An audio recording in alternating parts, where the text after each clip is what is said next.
సైకాలజీకి వినాలి, బైబిల్కి రివర్స్ చేసాం. సైకాలజీకి బైబిల్కి ఏం చేసాము? ఇప్పుడు మార్చండి సూత్రం. అమ్మా ఇప్పుడు ఏం చేయండి చెప్పండి, సూత్రము మార్చండి. ఎలాగ సూత్రం మార్చాలి? మీ పిల్లలకి ఏమైనా ఎప్పుడు ఇవ్వాలి? కుదురుగా ఉన్నప్పుడు ఇవ్వండి. ఏడ్చినప్పుడు చేతిలో పెట్టిన బిస్కెట్ ప్యాకెట్, కురుకురు ప్యాకెట్ కూడా లాగేసుకోండి. మీకు అర్థమవుతుందా? అలాగ 2 సార్లు 3 సార్లు చేస్తే వాళ్ళకి ఏమైపోతుంది చెప్పండి? అర్థమైపోతుంది. అమ్మా ఏమైపోతుంది చెప్పండి? అర్థమైపోతుంది. ఇది మంచి మాట, ఇది మంచి మాట. కాబట్టి మరలాసారి ఏం చేయాలి మనం చెప్పండి? మాట్లాడతారు మీరు. ఏడ్చినప్పుడు ఏమీ ఇవ్వకండి.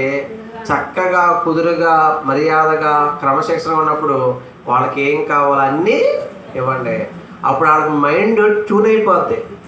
మైండ్ ఏమైపోద్ది? ట్యూన్ అయిపోద్ది. ఏమని?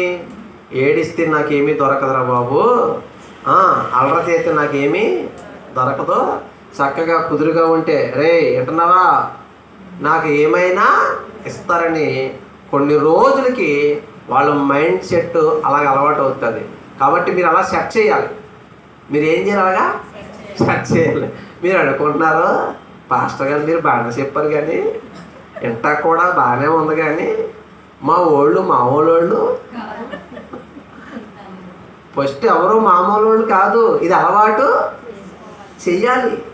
ఇది ఏం చేయాలి చెప్పండి?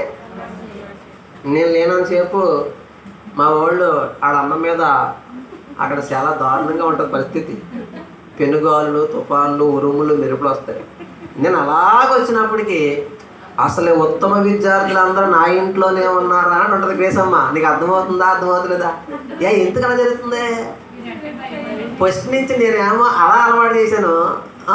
మీకు అర్థమవుతుంది చెప్పాలి మీరు పూర్తిగా. అదనమాట. బైబిల్లో కూడా మంచి మాట ఉంటుంది. బెత్తము వాడినటువంటి తల్లిదండ్రులంట బిడ్డలకి పెద్ద శత్రులు అయిపోతారంట. నీ పిల్లల్ని శిక్షించుట మానుకొనకము అని అంటాడు సామెత్ర గ్రంథంలో. అలాగని చేత్తో కొట్టకూడదంటే, బెత్తం ఆడాలంటే. చేత్తో కొడితే ఎక్కడ కొడతాం? ఇలా కొడితే కట్టగా పడి గోబాన్ని చేస్తాడు. ఆడి తప్పించుకోవడానికేమో మొహం తిప్పుతాడు. అప్పుడు వెనక తెలియద్దు. ఇక్కడ చిన్న మెదడు ఉంటుంది, అది ఎదగాలని. అక్కడ దెబ్బ తగలకూడదు. లేదంటే ఒంగబిడి పెడతాం, అక్కడ వెన్నుముక ఉంటుంది, అక్కడ దెబ్బ తగలకూడదు. అందుకేనంటే పిల్లల్ని బైబిల్ రాయబడిన మాటే బెత్తముతో కొట్టాలంట. ఎక్కడ కొట్టాలి? బెత్తంతో కొట్టి ఎక్కడ కొడతాం మనం సాధారణంగా? అయితే చేతి మీద లేదా మోకాళ్ళు కింద కొడతాం. అక్కడ ప్రాబ్లం ఉండదు. కాబట్టి కానీ మీ ఇంట్లో ఏముండాలి? ఇదివరకు మేము చదువుకున్నప్పుడు మేస్తార్లు బెత్తాలు తేమంటే తెగట్టిపోయేవాళ్ళు. ఇంతకు పట్టుకెళ్ళిపోయిన తర్వాత ఆ బెత్తాలన్నీ ఎవరికంటే మాకే.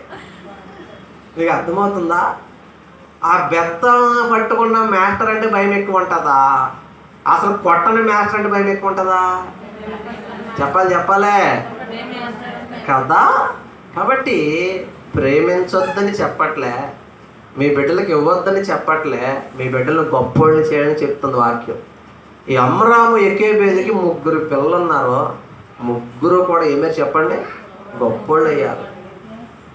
అహరోను ప్రధాన యాజకుడు అయ్యాడు. అంటున్నారా? అహరోను ఏమయ్యాడు చెప్పండి? ప్రధాన యాజకుడు అయ్యాడు. మోషే నాయకుడయ్యాడు, ప్రవక్త అయ్యాడు. మోషే ఏమయ్యాడు? నాయకుడయ్యాడు, ప్రవక్త అయ్యాడు.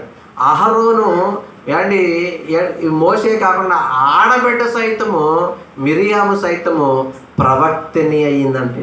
అబ్బా, 3 కూడా ఏమైపోయింది చెప్పండి? గొప్పోళ్ళు అయ్యారు. అంటే వాళ్ళ అమ్మా నాన్నల పెంపకం ఎంత గొప్పగా ఉందో కదా. ఆడతలేదు మీరు. ఎక్కడ పెంచుంటారంటారు వాళ్ళని? లోకంలోనా దేవుల్లోనా? అది. అందుకే 3 కూడా గొప్పోళ్ళు అయ్యారు. ఒకడు ప్రధాన యాజకుడు, మోషేయేమో ప్రవక్త, మిరియాము ప్రవక్తని. మన బిడ్డలను కూడా దైవికంగా పెంచాలి. ఎక్కడ పెంచాలి? దైవికంగా దేవునిలో పెంచాలి. మీ అందరికి బాగా తెలిసిన ఆవిడ హన్నా అనే స్త్రీ ఉంటుంది. సమయలు పుడతాడు, పాలు విడిచేదాకా తన దగ్గర ఉంచుకుందంటే పాలు విడిచిన తర్వాత తీసుకెళ్ళి చెప్పాలి దేవుని మందిరంలో